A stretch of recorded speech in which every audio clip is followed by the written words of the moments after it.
Salut tout le monde, salut Catherine. Salut Pablo, salut à toutes et à tous. Petit débrief hebdomadaire après une semaine riche en surprises, en rebondissements dans la politique, avec notamment finalement vendredi, sur les coups de 13 heures, la nomination d'un Premier ministre par Emmanuel Macron en la personne de François Bayrou. Une journée qui aura été très riche en rebondissements puisque ça a commencé par ce ne sera pas François Bayrou qui sera Premier ministre parce qu'il a été appelé par Emmanuel Macron et qu'Emmanuel Macron lui a dit non, non, non, tu ne seras pas, ce sera Sébastien Lecornu. Je répète ce qui a été écrit dans le Monde. Euh, Vendredi matin, et puis l'histoire a été racontée comme ça aujourd'hui. Et puis il y a eu une discussion de 2 heures entre François Bayrou et Emmanuel Macron, au cours de laquelle on ne sait pas trop ce qui s'est passé, mais a priori François Bayrou lui a mis des gros coups de pression et était très énervé. Et puis 3 heures après, Emmanuel Macron a fini par revenir sur sa décision et le nommer Premier ministre. Bon, c'est tout ça et un peu n'importe quoi. Euh, Moi, j'aimerais d'abord dire un petit mot sur François Bayrou parce que c'est quand même un type qui est dans la politique depuis très longtemps. C'est le moins qu'on puisse dire. Moi, depuis que je suis tout petit, j'entends François Bayrou. Enfin, je veux dire, en 2002, j'avais pas le droit de vote et il était déjà candidat à la présidentielle. Bah, ça fait 30 ans, son premier poste initial, c'était à 30 ans. Voilà, Bah, exactement. Mais donc toi, enfin, t'es un bébé, hein. De toute façon, exactement. Puis, t'es un bébé.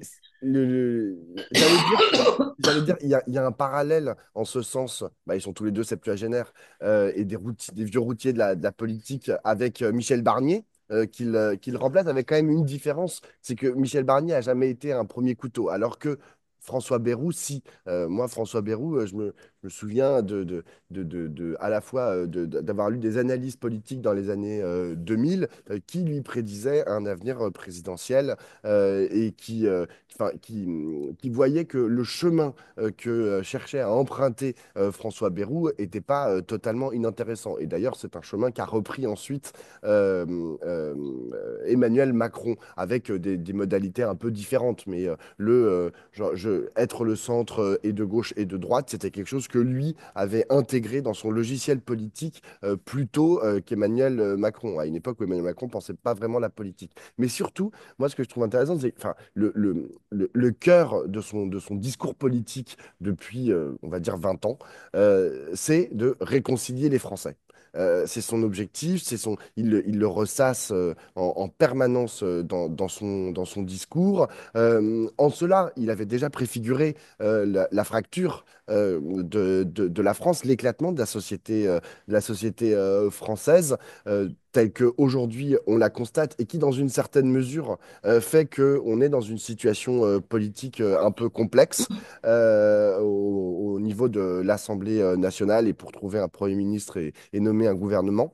Et donc, il a cet objectif de réconcilier les Français et ça se croise avec des ambitions personnelles très importantes parce que tout le monde le sait, ça fait des années qu'il veut être Premier ministre, ça fait des années que le poste lui passe sous le Mais nez. surtout être président, hein. Alors non, mais attends, je vais terminer là-dessus, si tu peux me permettre D'accord, de pardon. ne pas me Pardon. manger. Et j'en ai pour 30 secondes, parce que il veut être Premier ministre, il veut être nommé Premier ministre, et souvent, il y a des noms qui lui sont passés devant, notamment au moment, depuis qu'Emmanuel Macron est président de la République, il attendait d'être nommé Premier ministre, et à chaque fois, il était dans la shortlist des noms cités pour Matignon, et puis ça lui passait sous le nez. Et là, maintenant, il a été nommé Premier ministre de façon un peu rocambolesque. Euh, et il est absolument certain, c'est Dominique de Villepin qui le disait hier à la télévision, que il a en ligne de mire 2027. Et il se dit, là, j'ai la possibilité, si j'arrive à trouver une solution, et on va en parler un peu plus longuement tout à l'heure,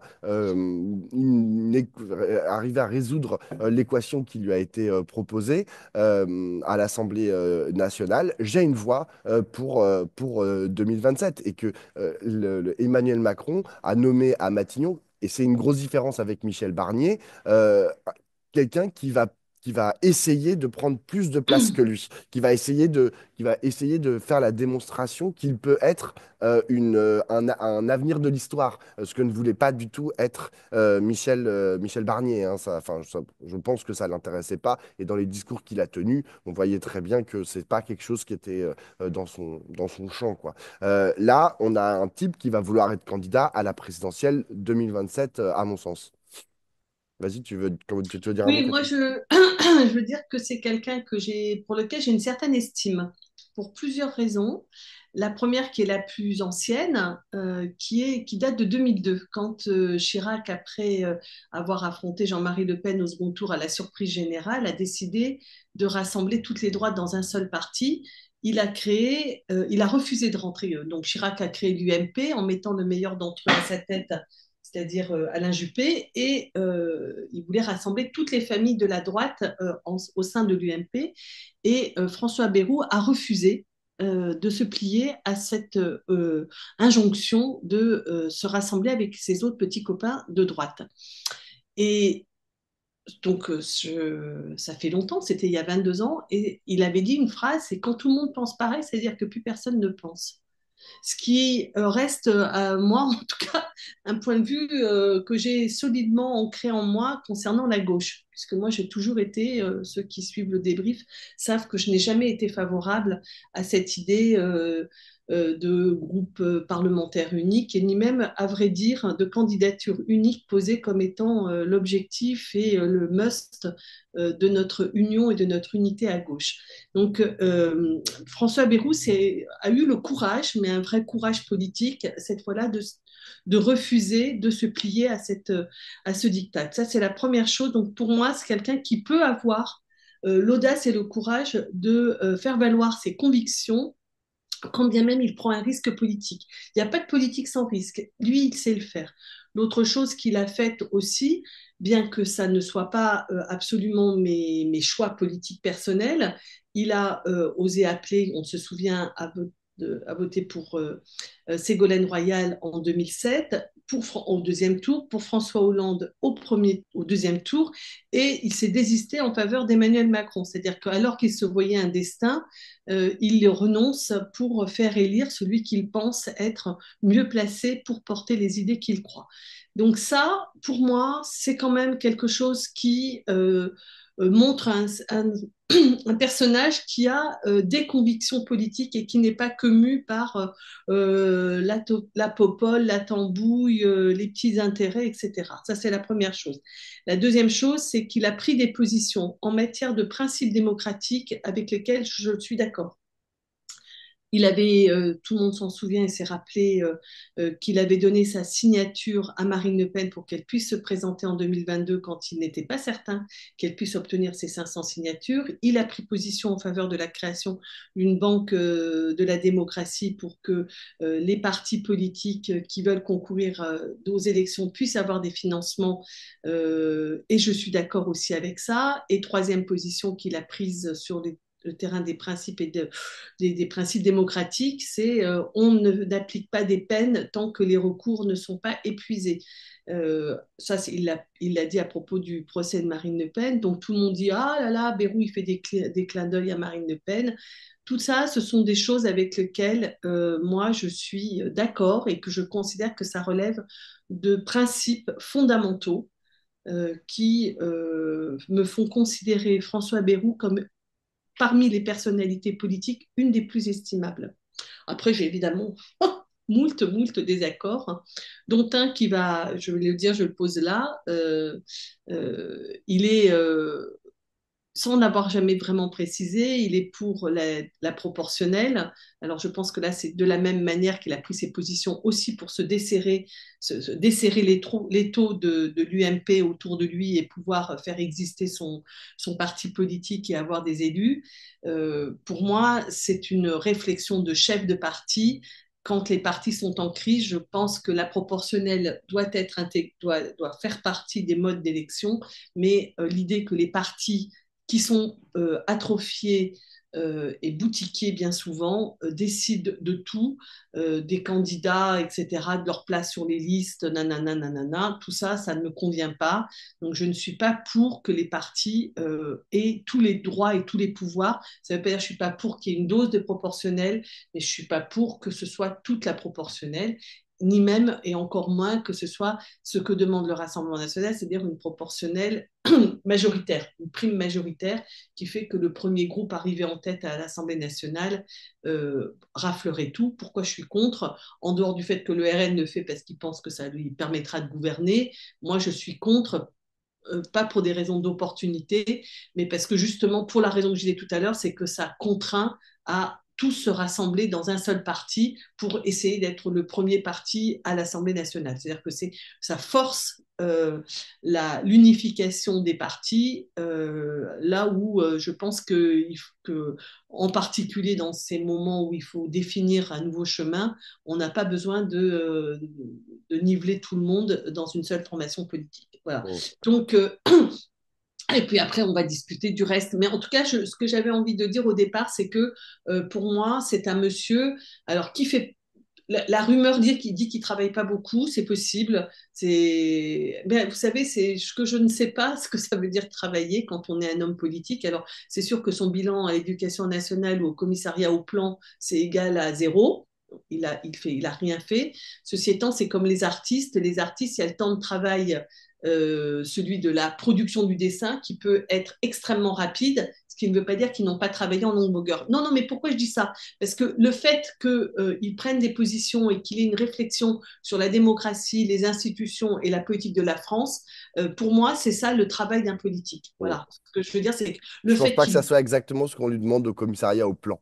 c'est possible, mais ce que je veux dire, c'est que l'idée que François Bayrou est un monsieur qui ne travaille pas, ça, c'est vous allez l'entendre et le réentendre.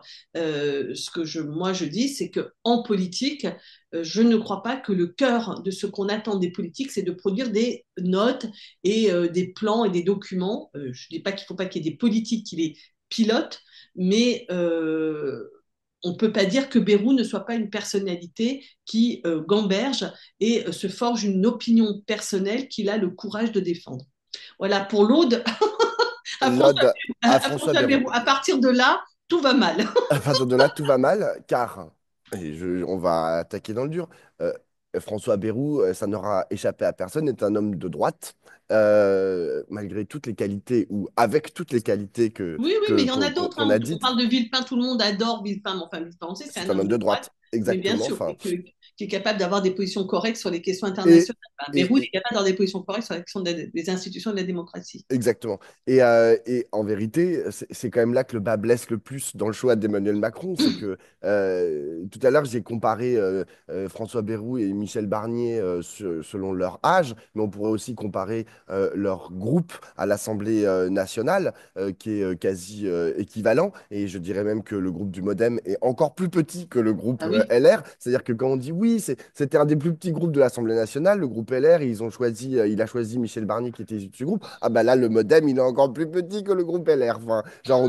c'est pas le septième groupe, c'est le 12e groupe de l'Assemblée nationale. Enfin, je veux dire, au bout d'un moment, ce choix, en fait, de renommer, en fait, un homme de droite à un poste où on a vu que, ben, il n'a pas réussi à assurer, en fait, la pérennité de son gouvernement, qui a été, je le rappelle, censuré il y a quelques jours. Et donc, l'idée qu'on va recommencer et on va remettre 10 balles dans la machine pour essayer de refaire un budget de droite, hein, parce que qu'est-ce que François Bayrou va retoquer, par exemple, aux propositions de Michel Barnier de son budget? Bon, pas grand-chose. Enfin, Pablo, le ouais. Modem a voté un certain nombre de Alors, propositions de la gauche, de du la nouveau gauche, Front du nouveau Populaire. Front. Et c'est pas, et il l'a fait là, mais il l'avait fait aussi dans la précédente mandature. C'est-à-dire que ils sont pas exactement alignés sur la folie dogmatique des Alors, macronistes.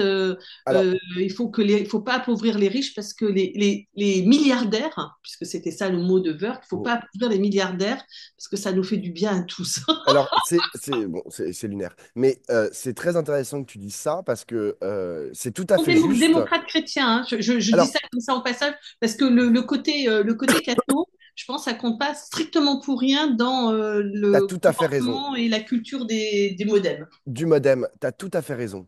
Après, comme tu l'as peut-être remarqué, le modem ne votait pas d'un seul bloc ni dans la commission des Et les finances, chrétiens de gauche et les ni dans chrétiens de l'émission. droite. Non, mais ce que je veux dire, c'est que, non, mais parce qu'ils ont cette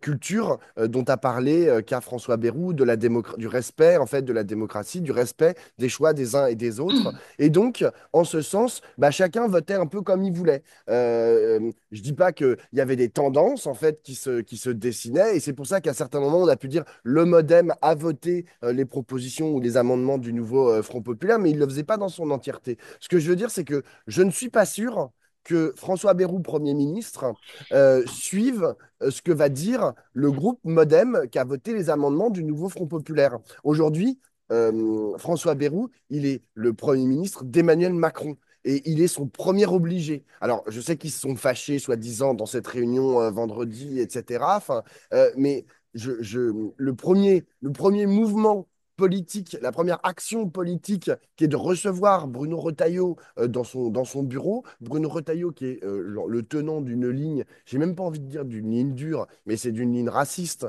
au ministère de l'Intérieur, alors même que, comme tu l'as rappelé, le MoDem, c'est censé être des démocrates chrétiens. Donc, je veux dire, ne pas vouloir d'une loi immigration portée par un ministre de l'Intérieur comme Bruno Retailleau, qui a priori va être conduit à son poste, c'est complètement contradictoire, tu vois, je veux dire. Donc, moi, ça me fait dire, quand je vois le fait qu'ils reçoivent Bruno Retailleau, ça me fait dire que, en vérité, il est pas un Premier ministre modem, tu vois.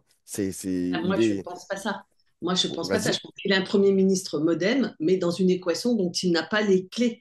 C'est-à-dire qu'en fait, à partir du moment où il accepte d'être Premier ministre, il va chercher à construire les conditions de l'existence de sa proposition.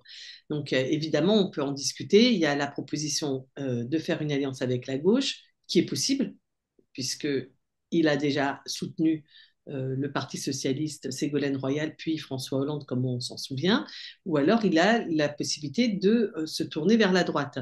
Mais ce que je veux dire par là, c'est que, en fait, tout ce que j'ai dit en bien de François Bayrou s'arrête à la porte de La maintenant réalité d'aujourd'hui. voilà, il faut faire de la politique. Et ce qui m'a frappé dans le choix qu'il a fait de les voir, enfin, de convoquer Retailleau, alors ils l'ont maquillé, ils l'ont habillé derrière. Il y a le pape qui arrive en Corse, il y a Oui. le cyclone sur Mayotte, toutes choses qui sont pas complètement fausses Bien d'ailleurs, hein. sûr, bien sûr, bien sûr. Enfin, c'est vrai que le pape arrive en Corse et qu'apparemment le cyclone aurait un peu épargné Mayotte. Mais ils ont discuté d'un pacte de gouvernement. Puisqu'en Exactement. fait, donc, d'abord, ce que je note, c'est que Retailleau s'est installé comme l'homme fort avec lequel on discute. C'est-à-dire que ce n'est plus Laurent Wauquiez, mais c'est Bruno Retailleau qui, qui a pris la main pour essayer pour discuter les conditions de la participation des LR au gouvernement. C'est de ça dont il est question. Ouais. Et alors, à ce propos, je veux dire une autre chose sur Retailleau. Retailleau, tout le monde dit que c'est, et a raison, que c'est la droite de la droite. C'est le pote à Bellamy. Enfin, c'est vraiment c'est ce qu'il y a de plus détestable, à mon avis, dans la droite.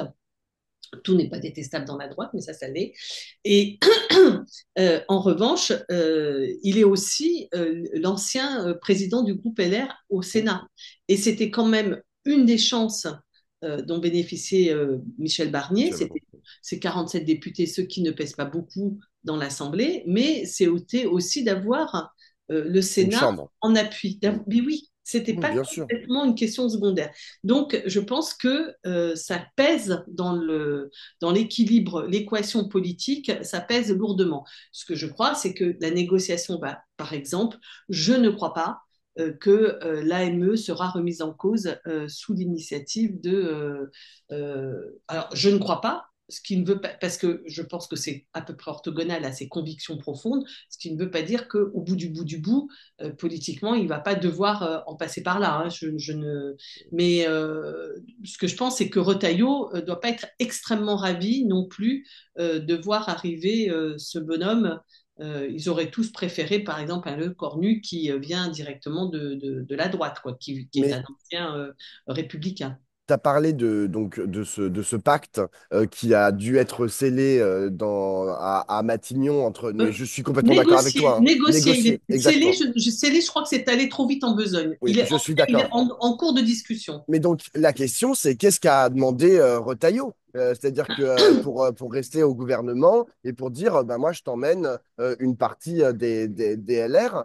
Et je pense que ce qu'il a demandé, et je ne vois pas pourquoi il ne l'aurait pas demandé, vu que ça fait maintenant des semaines qu'il demande, c'est une loi immigration, sauce Hmm. Retailleau, c'est-à-dire bon, on réduit encore le droit des étrangers présents légalement sur le territoire, on met des quotas, et puis on se donne le droit d'expulser encore plus rapidement ceux qui sont présents sur le territoire de façon illégale. Et que excuse-moi, mais si François Bayrou consent en fait, à ce type de marchandage, je ne vois pas en quoi tout ce que tu as raconté tout à l'heure sur l'identité politique de François Bayrou ben, C'est pas vole toute en l'identité éclats. politique, hein. J'ai parlé que Non, d'une une partie, partie, mais une partie. Mais qui compte cette pour moi. partie, cette partie qui compte pour toi, à mon avis, enfin, pour moi, vole en éclats à partir du moment où un tel accord a germé. Et vraiment, alors pour l'instant, il y a Bah rien qui oui. a fuité en fait sur cette réunion et sur les bases de cette négociation. Mais je ne vois pas pourquoi Bruno Retailleau voilà, rempilerait pour être ministre de l'Intérieur s'il n'a pas sa loi immigration. Parce que, je le rappelle, il y a quand même quelque chose de très spécial qui s'est passé pendant, on va dire, le mandat Michel Barnier, qui n'a pas duré très longtemps. C'est qu'ils n'ont parlé que du budget. C'était la seule, pratiquement, même uniquement, loi qui a été discutée. Donc, sécurité sociale, etc. et le reste, mais c'est tout. Là, on va avoir une loi spéciale qui doit être discutée en pas très longtemps, mais immédiatement, on va se projeter dans l'après. Et genre, bon, ok, on va commencer à construire le budget de l'année d'après, mais on va pas pouvoir parler que du budget. Enfin, je veux dire, il va falloir Ah, que. moi, je suis pas d'accord avec ça. Moi, ce que je pense, c'est que la Vas-y. qualité, je disais tout à l'heure, la qualité de François Bayrou, c'est d'avoir des convictions et d'être quelqu'un qui peut aussi avoir des capacités de négociation et d'adaptation. Voilà. Donc, c'est ça qu'il a essayé, et à mon avis, c'est ça qu'il a vendu à Emmanuel Macron. Il lui a vendu deux choses. Il lui a vendu, si je me barre, symboliquement, la Macronie est morte. Oh, Parce que là, ils perdent leur père fondateur et celui qui a permis l'élection de Macron et celui qui est identifié encore positivement, à mon avis, auprès des Français. Mais deuxièmement, ce qu'il a vendu, c'est sa capacité à négocier avec ses partenaires, de la gauche et de la droite. C'était ça son argument fondamental. C'est-à-dire, je suis capable d'élargir et au moins de ne pas rétracter le socle. C'est-à-dire qu'en fait, son mandat, c'est d'avoir un socle au moins aussi solide que celui de Michel Barnier, qui a été insuffisant. Donc, on va voir. Moi, je pense que c'est un signe très, très massif hein, qu'il ait commencé à discuter avec Retailleau, et non même pas avec Wauquiez, mais avec Retailleau, donc pour les LR, et pas avec une discussion avec les autres partenaires de la gauche, il aurait pu faire le contacter choix Olivier Faure et Boris Vallaud. Enfin, voilà, il aurait pu faire le choix de dire comment, à quelles conditions, mais là, en mettant Retailleau comme étant le vice-premier ministre avec lequel on négocie la politique de la France, je crois qu'il se met vraiment dans une difficulté très grande pour pouvoir avoir des discussions constructives avec le reste de la gauche. Si tant est qu'il le puisse, mais c'est un deuxième temps. Voilà, ce que je crois, c'est que il faut voir comment ça va tomber, voir, il va négocier avec Retailleau. Et s'il y a une négociation, c'est parce que c'est pas d'entrée de jeu que François Bayrou va lâcher à Retailleau toutes ses desiderata. Puisque si François Bayrou veut être candidat à l'élection présidentielle, il lui faut quand même continuer d'incarner une distinction avec l'extrême droite. Parce que se faire manger par l'extrême droite, c'est pas son désir profond. Donc, il va vouloir essayer d'avoir une identité politique qui ne soit pas totalement radicalisée. La deuxième chose que tu as dite, alors là, pour lequel je ne suis pas d'accord, c'est que justement, ce que je pense, c'est que le problème, c'est le budget. C'est-à-dire qu'en fait, il n'y a pas eu d'accord sur le budget et c'est une question extrêmement compliquée parce que en fait, c'est une question très politique.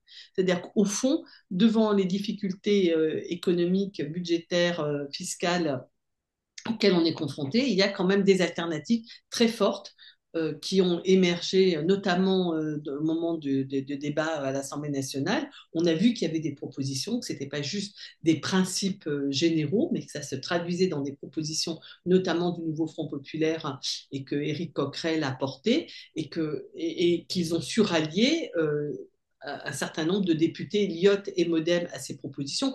Moi, je ne raconte pas l'histoire qu'elles ont été majoritaires. Elles ont été majoritaires que parce que les députés macronistes et LR RN. avaient RN. piscine. Et ils avaient piscine parce qu'à la fin des fins, ils savaient que ça ne passerait pas.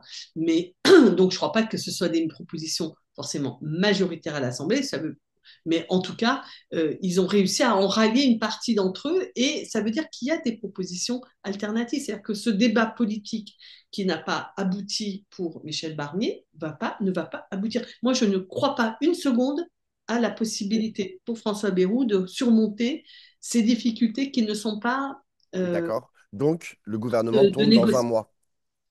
Oui, enfin dans un mois ou dans deux, Oui, mais oui, peu importe. on Enfin, quand n'ira pas, on il, n'ira pas au à la vote. discussion d'une loi immigration. Enfin, moi, je ne le Mm. crois pas. Mm. À l'instant T, je pense qu'il n'y aura pas de majorité pour soutenir la politique de François Bayrou sur le budget. Mais Quand bien même, je pense que la question, si on peut, peut-être qu'on en parlera, mais la non, mais question du coup, parce que de moi, j'ai une de question. faire tomber le gouvernement ne va pas être une question simple parce que ça a quand même un peu, tout le monde se dit, bon, Non, mais alors, moi, d'abord, j'ai une question à te poser. vas-y. C'est qu'est-ce que c'est que ce choix de merde, enfin, j'ai pas d'autres mots, d'Emmanuel Macron? Enfin, je veux dire, là, ce que tu es en train de raconter, ce que je suis en train de raconter, ce que tout le monde est en train de raconter, c'est que bah, on est reparti dans exactement la même. Enfin, pas exactement, mais vraiment modulo quelques différences, mais enfin, vraiment très ténues, dans la même histoire que l'histoire Michel Barnier. Et donc, Oui. Ben, moi, j'ai une explication. vas-y. Ah, ça Ah, m'intéresse. c'est que c'est une erreur politique majeure. Et en fait, je discutais hier avec Martelly, je lui demandais comme ça, historiquement, est-ce que ça s'est déjà produit quelque chose une erreur d'appréciation politique débouche sur des conséquences énormissimes. Et il me rappelait que le 5 mai 1789 s'ouvrent les États généraux à la suite des cahiers de doléances. Le roi vient et ne dit rien, ne prend pas position, ne prend pas part à la décision, n'impose pas qu'il y ait une égalité entre les représentants et maintient les trois ordres. Et cette décision, qui était entre décision et non-décision, du 5 mai 1789, va avoir des conséquences que l'on sait. Que l'on sait. Voilà. Non, D'accord. mais je ne crois Est-ce pas que que, tu je es en ne train de crois pas que comparer Louis l'autre XVI jour et je Emmanuel racontais Macron?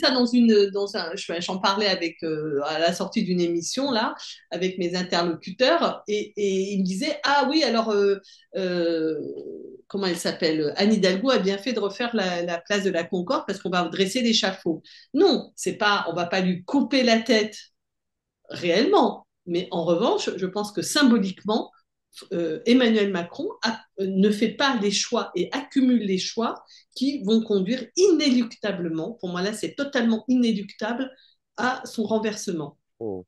Donc, Alors moi, renversement qui passera par une démission, mais une démission qui sera forcée, puisqu'il a bien dit et redit qu'il n'entendait pas démissionner, mais je pense que les événements vont le contraindre. je suis totalement d'accord avec toi, sauf que moi, je dirais que la crise que provoquent les fautes successives d'Emmanuel Oui, Macron excessive. va provoquer, non pas, enfin là, on est quand même on approche une crise de régime qui n'a pas dont l'horizon, dont la finalité, tu vois, est genre la dislocation du régime. C'est-à-dire que tout est en train de se tendre, les différentes institutions, les différents acteurs sont en train de comprendre que on ne peut pas continuer en fait dans cette logique-là. Emmanuel Macron, en vérité, je pense que dans les livres d'histoire, dans 50 ans, ils diront Emmanuel Macron s'accrochait à son pouvoir. Enfin, je veux dire, il croit véritablement encore au fait qu'il peut mener une politique depuis l'Élysée, qu'il a encore une prise sur la société française, qu'il a encore un cap à donner à la France, alors même que force est de constater que ben, il n'est plus en phase avec la France, les gens ne veulent plus de lui, il n'est plus capable en fait de prendre des décisions éclairées. Or, bon, ça c'est toute la difficulté. Ce qui est une spécificité française, d'avoir mélangé. On a une institution qui est tout entière une seule personne. C'est-à-dire que la présidence de la République, c'est une personne, lui. Et il a un pouvoir de décision, ce qui n'est pas le cas de l'Assemblée nationale. Où genre, bah, l'Assemblée nationale, c'est 577 députés. Le Sénat, c'est plein de gens, etc. Là, on a une institution qui est réduite à une personne, qui prend une décision tout seul. Et en fait, et au bout d'un moment, si effectivement, là, il enchaîne en fait, et il n'y a pas de raison. Moi, c'est ça qui m'effraie le plus, c'est qu'il n'y a pas de raison qu'il quitte le chemin de ses mauvaises décisions. C'est-à-dire que il est en droit, d'abord, constitutionnellement et légalement, de continuer à prendre des mauvaises décisions les unes derrière les autres. Et deuxièmement, il fait montre dans ses discours successifs, alors surtout dans le dernier, bah, d'une volonté de continuer à prendre des mauvaises décisions et il le continuera jusqu'à la fin, jusqu'à ce que son mandat s'achève. Et donc, la question des recours, puisque la censure la censure n'a pas suffi, a priori, à l'infléchir dans sa décision de choisir un Premier ministre de droite, par exemple. Euh, S'il n'y a plus, en fait, cette possibilité institutionnelle d'agir sur ces décisions, bah, en fait, au bout d'un moment, comme tu dis, c'est pas l'installation d'une grève à la place de la Concorde, mais peut-être d'une grève tout court. Enfin, je veux dire, d'une société qui va se mettre tellement en tension que Hmm. ça va péter dans tous les coins, dans les entreprises, dans la rue, des gilets jaunes, etc. Enfin, et des institutions qui ne vont plus, quand je dis des institutions, par exemple, c'est des mairies ou le Parlement qui va dire, bon, en fait, nous, on veut plus jouer le jeu. Nous, ça va, quoi. Parce que moi, je vois pas parce que, tu vois, on parlait, moi, je réfléchissais à la question du budget, qui a de fortes chances, effectivement, de ne pas aboutir, comme ça n'a pas abouti avec Michel Barnier. Mais en fait, bon, moi, je serais parlementaire, je dirais, non, mais en fait, ça va. Enfin, genre, on se moque de nous, tu vois. Genre, je ne participerai pas à votre farce. Je ferai la grève aussi des institutions et de la façon dont fonctionne normalement, soi-disant, l'Assemblée nationale. Tu vois, enfin, et ce type de rébellion, si ça se produit à plein d'endroits dans la société, ben, la société va se bloquer, quoi. Et au bout d'un moment, ça va commencer à devenir problématique, quoi. Oui, alors je sais pas si, je pense pas que François Bayrou va se moquer de l'Assemblée nationale et des députés. Je pense pas que ça sera Non, mais ça. là, c'est Emmanuel Macron qui s'en est moqué. Enfin, Parce qu'il n'a pas le nommé Lucie Castet. parce qu'il n'a pas forcément Lucie Castet, mais qu'il n'a pas essayé autre chose que ce qui a raté depuis septembre. Enfin, Oui, oui, non, non, mais j'entends bien, j'entends bien. Mais ce que je pense, c'est surtout, c'est que il persiste voilà. dans son erreur, et c'est pour ça que je dis que ça va finir mal, et que je crois qu'en effet, les formes, on ne les connaît pas, mais qu'elles seront probablement multiples. Tu as parlé d'une rébellion dans la rue, ça c'est possible. Je ne sais pas si ça va advenir. Je pense aussi aux élites économiques, machin truc, quoi. Et les forces dirigeantes économiques, elles vont trouver qu'au bout d'un moment, ça va comme ça, quoi. Ouais. Parce que certes, le lien entre la France et les grands groupes n'est pas, se détend d'une certaine manière, hein, puisqu'avec ces grands groupes qui s'internationalisent, donc d'abord, il n'y a pas que des grands groupes internationaux, il y a aussi des entreprises qui sont liées à la vie économique de la France, à la place que la France a ou n'a pas. Et je pense que ces entreprises, ces dirigeants d'entreprises, et c'est des secteurs entiers, hein, vraiment, qui peuvent pas, ça ne peut pas continuer comme ça. La troisième petite chose que je voulais dire, j'en ai fait un papier hier dans la newsletter, trop bien et trop gratuite, là, c'est ça, où on peut s'abonner. J'ai fait un papier sur le fait qu'on ne peut pas se réjouir d'une situation dans laquelle il n'y a pas d'État, il n'y a pas de budget, ni de l'État, ni de la sécurité sociale, et qui laisse proliférer euh, un discours qui est porté à l'échelle internationale par les libertariens au pouvoir à la Maison-Blanche en Argentine et qui monte dans les deux parties de la société. C'est-à-dire que ça monte par le haut, c'est-à-dire arrêtez de nous emmerder avec vos normes, vos impôts, etc. et laissez-nous travailler. que les entrepreneurs entreprennent. Et ça monte aussi par le bas, c'est-à-dire qu'en fait, la destruction des protections sociales, des services publics, etc., font qu'il y a beaucoup de gens qui pensent que l'État ne s'incarne que dans du répressif ou dans rien du tout, quoi. Le sentiment, ce que Michel Barnier a rappelé au moment de son départ, c'est-à-dire le sentiment très profond d'abandon de catégories sociales et de territoires, fait que l'idée que l'État ne leur sert à rien et leur coûte trop cher peut monter, et que donc cette alternative libertarienne qu'on a vue se développer par ailleurs, je pense qu'il y a un vrai risque majeur. C'est-à-dire, en fait, on sait bien que depuis le compromis de la libération qui a installé l'État social en France et qui a été l'objet de lutte et tout ce qu'on voudra, enfin, qui s'est fabriqué, forgé dans ses dimensions nationales au gré des rapports de force, c'est quand même une question que les néolibéraux ont décidé d'attaquer depuis les années 80, mais là on passe une étape au-dessus, c'est-à-dire qu'on ne veut pas simplement un périmètre de l'État recentré sur le régalien et au service des grandes entreprises, on ne veut plus d'État. On veut plus de protection sociale. On veut que chacun se démerde et entreprenne de son côté, comme dirait l'autre.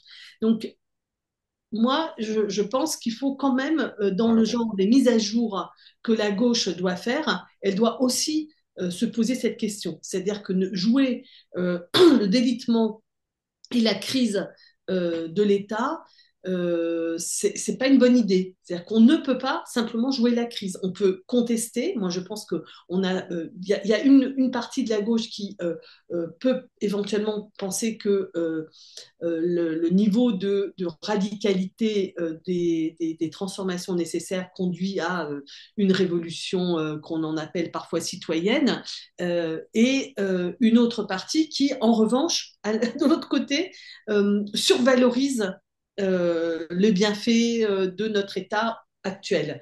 Alors que je crois que s'il y a du décrochage dans le monde populaire, c'est aussi parce qu'il y a des choses qui ne vont pas. C'est-à-dire qu'on ne peut pas laisser simplement à la droite libérale, voire libertarienne, quand elle commence à émerger, la critique de ce qui ne fonctionne pas dans l'État, son obésité qu'on est trop nombreux à constater. Enfin, je veux dire, c'est-à-dire au sens d'une incapacité par une adjonction sans limite de couches, de strates, etc., qui font que les décisions sont impossibles. On est dans...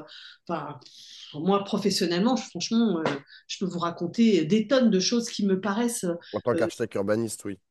oui, en tant Oui. qu'architecte urbaniste, donc les deux dimensions, hein, à la fois de la transformation urbaine et de la réalisation de bâtiments, les choses ne vont pas. C'est-à-dire que je pense qu'il faut arriver à faire de la démocratie et pouvoir que les choses avancent. Je ne suis pas pour la dérégulation, je ne suis pas pour qu'on fasse des lois spéciales qui ont permis la reconduction. Il y a eu un gros discours sur ça au moment de la reconstruction de Notre-Dame. Tout le monde a dit Notre-Dame, ça a été possible en 5 ans parce qu'on a fait péter toutes les normes. Mm. Donc, c'est ça qu'il faut faire. Il faut faire péter toutes les normes. Donc, je ne suis pas d'accord avec ça. En revanche, ce que je vois, c'est que les procédures et les méthodes sont d'une complexité, d'une lourdeur, et avec des strates de décision qui ne cessent de s'empiler, qui font on est vraiment, vraiment dans la grande difficulté pour que notre pays fasse les changements qu'il doit opérer. Mais il y a ce premier problème. Deuxième problème, c'est qu'il n'y a pas d'accord entre nous sur ce qu'il faut faire. Donc ça crée une difficulté pour prendre les bonnes décisions. Et puis, le troisième problème, évidemment, c'est la question des moyens qu'il faut allouer pour tout cela. C'était une parenthèse importante à rappeler. Moi, Non, mais, peut-être pas, qu'on mais peut je veux dire, dire. Non, mais ce peut-être, que je veux dire, c'est par là, ça a à voir avec ce dont on discute. C'est pas une parenthèse. Ça a à voir avec qu'est-ce qu'on fait? Est-ce qu'on joue le oui, pourrissement et le la pourrissement, crise? bien sûr. Oui, mais parce que, Voilà. et donc du coup, je voulais Et ce que je veux dire par là, ceux qui pensent qu'il faut jouer le pourrissement, à mon avis, ne prennent pas la mesure de ce risque qui advient, en tout cas ne lui répondent pas. Je ne sais pas s'ils en prennent la mesure, ne lui répondent pas, et se fondent aussi sur quelque chose que je leur reconnais comme légitime, c'est-à-dire ça ne peut plus continuer comme ça. Il faut que quelque chose de radical se passe, aussi bien en termes d'orientation politique que de politique concrète. Hmm. Je Oui, veux et dire, comme tu le la rappelles, LFI, ils et ne sont comme pas tu le tous rappelles, tombés sur la tête, ils ne sont pas et je tous suis devenus des complètement d'accord. dingues. Mais comme tu le rappelles souvent, si demain devait y avoir une révolution par les armes, je suis pas sûr que ce soit une révolution progressiste et de gauche radicale qui prennent le L'extrême droite lead. n'a pas besoin de prendre des armes, hein. Bon, en plus, Ils tu peuvent vois, nous enfin, casser la gueule, mais exactement. Donc, non, mais ce que je veux dire, c'est que le pourrissement, mais enfin, c'est tout à fait juste. Moi, j'aimerais juste peut-être qu'on termine sur ben, la gauche, tu vois, dans tout ça, dans toute cette séquence. C'est vrai que enfin, la première constatation, c'est que ben, les différentes stratégies qui ont été à l'œuvre, notamment en début de semaine, avec les rencontres bilatérales au sommet entre les Verts, le Parti communiste et le Parti socialiste, et d'une part, et Emmanuel Macron d'autre part, puis la grande réunion multilatérale organisée à l'Élysée, ben, n'ont pas vraiment porté leurs fruits, quoi. Je veux dire, je veux dire, j'imagine qu'il n'a pas été discuté entre Emmanuel Macron et Marine Tondelier l'hypothèse de François Bayrou, Premier ministre, quoi. C'est-à-dire que on se dit, mais enfin, pourquoi est-ce que Emmanuel Macron est allé discuter avec Fabien Roussel et Marine Tondelier si à la fin c'est pour nommer François Bayrou Premier ministre? C'est-à-dire que moi, il y a ce type de logique en fait mais totalement étranger. C'est-à-dire que je n'arrive pas à comprendre à quoi, en fait, si ce n'est des gesticulations de communication, et ce qui a été dénoncé notamment par les Insoumis, hein, en disant vous tombez, vous les socialistes, vous les écologistes, vous les communistes, vous tombez dans le piège en participant aux réunions proposées par Emmanuel Macron, vous tombez dans son piège de communication, où il fait de la gesticulation pour faire croire que c'est un grand démocrate et qu'il consulte tout le monde. Et en vérité, ben, je crois qu'ils ont raison. Enfin, je dis pas qu'il fallait pas y aller ou qu'il fallait aller à ces réunions. Je dis juste que à la fin des fins, ben, qu'est-ce que c'est à part des gesticulations de communication je ne sais pas si tu as un avis là-dessus, tu vois, ah oui, mais c'est vrai que la séquence est je suis comme toi, j'ai un particulièrement avis dure. sur tout. Mais je trouve que la séquence est particulièrement dure pour voilà, cette stratégie de participation aux réunions voulues par Emmanuel Macron et que ceux qui sortent, à mon avis, le plus affaiblis de cette séquence, euh, là je parle que de la gauche, hein, du nouveau Front populaire, ben, c'est ceux qui sont le plus renforcés, ben, c'est la France insoumise qui avait dit mais il y a rien à écouter, enfin, il y a rien à discuter avec Emmanuel Macron parce que de toutes les façons, il veut poursuivre, ils le disent depuis le début, hein, il veut poursuivre sa politique néolibérale de non-remise en question de son bilan économique depuis 8 ans, etc. Ben, ils ont raison, hein. Bon, moi, ce que je pense, c'est qu'Emmanuel Macron, il avait plusieurs objectifs avec ces réunions. La première, c'est de faire que le NFP se coupe en deux. Il y Raté. est presque arrivé. Bon. Il est presque arrivé. Je regrette, mais pour l'instant, il faut quand même qu'il y ait des gens qui essayent de faire le pont et qui, hier soir sur BFM, j'étais avec Corbière, hein, qui racontait une histoire que j'ai adorée, parce que c'est pas une vraie histoire, mais il raconte, il comprend en homme politique qu'il est, qu'il doit faire un storytelling qui aplanit les différences, qui relativise les différences, quand d'autres, au contraire, vont les exacerber. C'est-à-dire que la question de... Mais il y a des différences, et il y a des différences dont on ne sait pas leur dynamique, où elles vont aller, jusqu'où elles vont aller. En tout cas, Macron, il a essayé de planter quelque chose qui peut amener à l'explosion du nouveau Front populaire.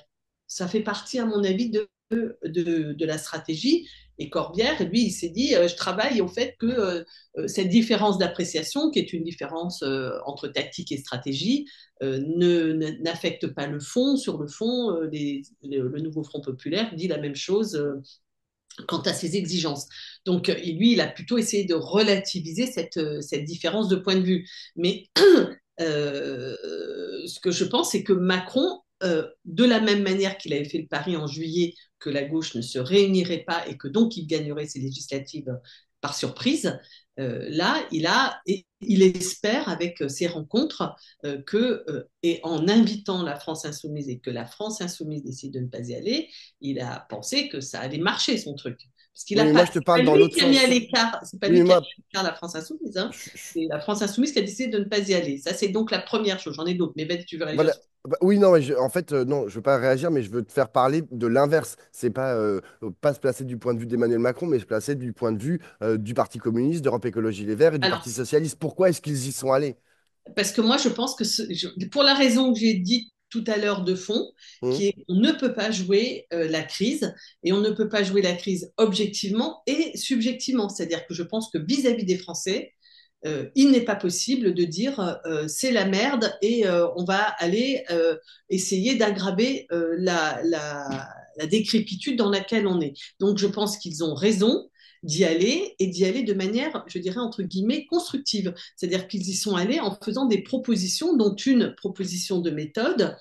Vous nommez un Premier ministre de gauche, on s'engage à ne pas utiliser le 49.3, donc à respecter les équilibres de l'Assemblée nationale. Donc ils ont fait une proposition de sortie de la crise. La seule proposition pour l'instant, et je pense que vraiment les insoumis devraient comprendre que c'est un problème, la seule proposition qu'ils font, c'est Macron démission. Ben, le problème de Macron démission, d'abord, c'est ça, on l'a tous en tête, c'est que ça veut dire des élections présidentielles anticipées en 30 jours, ce qui ne permet pas un débat démocratique de l'ampleur dont nous avons besoin pour traiter les questions de fond. Et puis la deuxième question, c'est que après, ils sont obligés d'inventer un mécano complètement farfelu, quoi. C'est-à-dire que Macron démission, on élit un président, mais comme on ne peut pas dissoudre l'Assemblée nationale, on fait un référendum pour transformer la Constitution, pour dissoudre l'Assemblée nationale. D'abord, je note que ce n'est pas possible, à mon avis, sur le fond. Alors là, par rapport, je renvoie à notre discussion préalable sur François Bayrou, on ne peut pas transformer la Constitution au gré des aléas des circonstances. Là, on a besoin de dissoudre l'Assemblée nationale, donc on fait un référendum pour transformer la Constitution. Ben, écoutez, les petits camarades de l'extrême droite, ils peuvent tout à fait revendiquer également de faire des transformations de la Constitution par référendum. Donc je ne suis pas d'accord avec ça. Et deuxièmement, c'est que ça veut dire que ce n'est pas une réponse. Ça veut dire qu'en fait, on aurait le luxe de faire une présidentielle, puis un référendum, puis une transformation de la Constitution, puis une élection législative. Et donc, au mois de septembre, octobre de l'année prochaine, on commence à restabiliser un peu le pays. Moi, je crois franchement qu'il faut restabiliser le pays sur un choix démocratique, mais qu'il faut penser cette période et que donc je trouve que les trois qui y sont allés en montrant un qu'ils considéraient que la situation était grave et qu'ils ne pouvaient pas faire la politique de la chaise vide. Deux, ils y sont allés, notamment les socialistes que je critique bien souvent, mais que là, je trouve, ont eu une proposition qui était, comment dire, de nature à débloquer une situation qui est complètement enquistée. Et l'autre groupe qui a fait quelque chose, qui a fait aussi un travail dans ce sens, c'est le groupe écologiste en essayant de dire voilà les 11 mesures qui nous paraissent fondamentales et qui sont portées par le mouvement populaire. Donc moi, je pense qu'on ne peut pas jouer la crise et je pense que toi, tu penses qu'ils sont renforcés. Moi, ce n'est pas mon sentiment, mais d'une certaine manière, là, je ne me positionne pas en termes de qu'est-ce que les sondages vont dire et qu'est-ce que les urnes vont dire après les sondages. C'est là, conjoncturellement, je considère qu'ils n'ont pas apporté la réponse qui doit être celle de la gravité de la situation. Je suis Je complètement ne leur d'accord. demande pas d'en rabattre par rapport à le discours sur les exigences démocratiques et Je comprends. Je de comprends. réformes structurelles. Mais le résultat, enfin, je comprends en fait pourquoi tu dis abstraitement, genre, ils doivent participer à ces réunions, etc. Mais le résultat, quand même, est important. Tout ça accouche d'une souris. C'est-à-dire que moi, Oui, mais donc ce que je veux dire, c'est que l'arrivée, c'est que si Bayrou ne peut pas, eh ben, on sera en droit de rappeler à Emmanuel Macron qu'il y avait une autre non, mais solution. en fait, Et même à François ce Bayrou, que on je veux sera dire, c'est capable de que, dire en qu'il y a une fait, autre solution. toi, tu dis, participer à ces réunions à l'Élysée pour la gauche, c'était une manière de dire, nous ne voulons pas la crise. Dont acte, tu vois. Le problème, c'est que le choix de François Bayrou provoque ou participe de la crise. Donc, c'est-à-dire, J'entends bien, il y a mais donc, forcément, c'est forcément, tu es obligé de constater que oui, la participation de la gauche à ces réunions est un échec, puisque la crise non, advient quand même, ou elle est renforcée par la moi, je nomination ne de pense Bayrou. Non, bah, enfin, moi, je ne pense pas. Je ne pense pas. C'est comme si on disait le NFP a fait des propositions au Parlement, dont certaines ont été votées, et puis au bout du bout, ça n'a pas voté, ça n'a pas abouti, donc ils ont échoué. Bah non, non, non, je regrette. La politique, ce n'est pas simplement ce que tu gagnes à l'instant T, c'est aussi comment tu incarnes et matérialises une logique, une proposition. Là, je pense qu'ils ont fait une proposition politique qui n'a pas abouti par le choix d'Emmanuel Macron et par Mm. lui-même, par lui seul.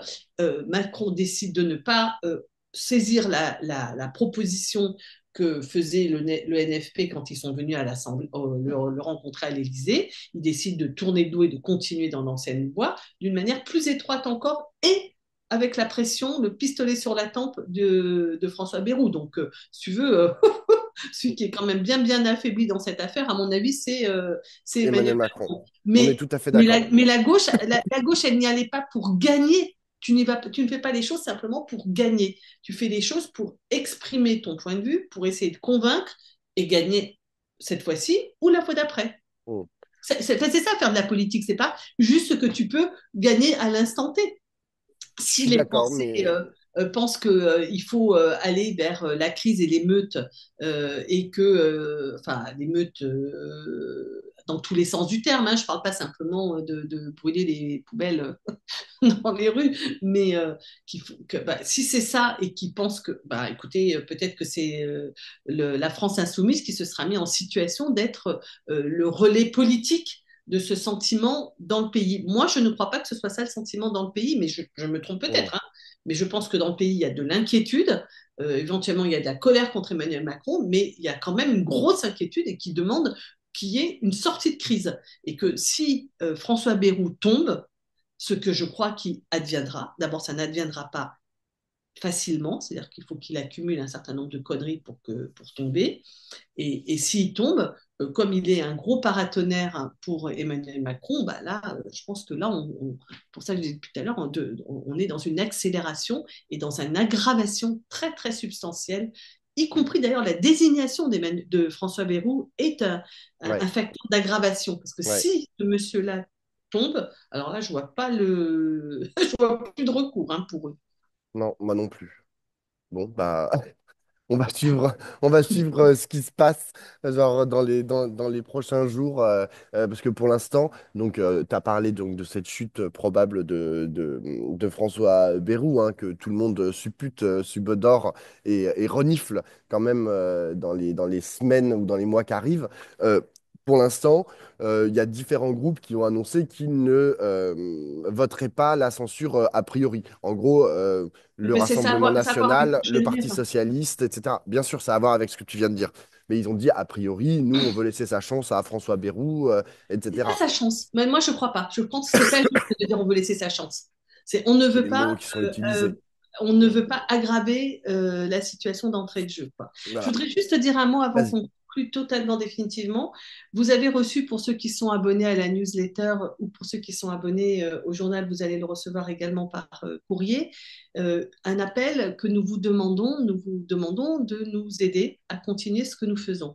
Alors, ce que nous faisons, c'est une revue papier, donc un certain nombre d'entre vous sont abonnés, un mensuel, certains le reçoivent en papier, d'autres le reçoivent par mail pour ceux qui sont abonnés, et puis on a le site internet, les midinales, les débriefs, la newsletter, etc. C'est-à-dire qu'on a une grosse partie de notre production qui n'est pas payante et qui, je pense, intéresse beaucoup d'entre vous. D'ailleurs, on est plutôt très content de nos audiences et des retours que vous nous faites. Et donc, on a besoin de sous pour le faire. Parce qu'en fait, bah, tout ça, ce sont des gens qui travaillent et qui sont payés pour le faire. Il y a des journalistes, des graphistes, des correcteurs, etc. Des gens qui construisent le site Internet, le développent, etc. Bref, regarde, ça coûte de l'argent. On n'a pas fait le choix d'avoir un site payant, on veut qu'il continue d'être gratuit, mais on a besoin que ceux qui peuvent nous aider le fassent. Donc, on est reconnu d'utilité publique, donc vous êtes défiscalisé pour les dons que vous nous apporteriez. Vous êtes défiscalisé à 66%. Très clairement, si vous nous donnez 10 euros, vous aurez 6,60 € de défiscalisation, donc ça vous coûte 3,40 €. Donc, vous pouvez multiplier, hein, si c'est pour 100 euros, ça vous coûte, ça vous serez défiscalisé pour 66 euros et vous nous donnez 34 euros. Mais nous, Mais pour 1000 ou pour 1 million, oui, aussi, ça voilà. marche. Mais nous, non, mais je prends l'exemple de 100 euros. Nous, ça nous rapporte 100 euros. Vous, ça vous coûte 34 euros, mais nous, ça nous rapporte 100 euros. Donc, c'est très important. Donc, vous avez reçu des sollicitations par mail hier, hein, pour la newsletter, par courrier pour ceux qui sont abonnés au journal, et à vous tous qui nous suivez sur le débrief au-delà de ces gens-là. Vous pouvez aller sur le site regard.fr et vous avez un truc qui s'appelle Faire un don. Tout Vous en haut de la cliquez page. en haut de la page, faire un don, vous cliquez avec votre carte bleue, vous pouvez faire le don du montant que vous voulez. C'est pas nous qui faisons ce formulaire, c'est Presse et Pluralisme, donc vous avez 200 euros qui s'affichent par défaut, mais évidemment vous changez le montant et vous mettez 50, 10, 100, ce que vous voulez, ou 1 million, vous mettez le montant que vous voulez et la défiscalisation donc aux 2 tiers de ce montant. Voilà, donc on compte sur vous, on a besoin de cet argent pour payer les salaires, pour faire les transformations et les nouveaux projets qui sont les nôtres. C'est un excellent mot de la fin par Catherine Tricot, directrice des éditions Regard Gérante et, surtout. et Ah bah gérante, oui, c'est exactement. surtout Là, c'est la ça, c'est casquette que de c'est qu'en fait, gérante. c'est moi qui cherche les sous. Sur ce, on vous dit à la semaine prochaine et passez un bon week-end. Ciao, ciao. À bientôt.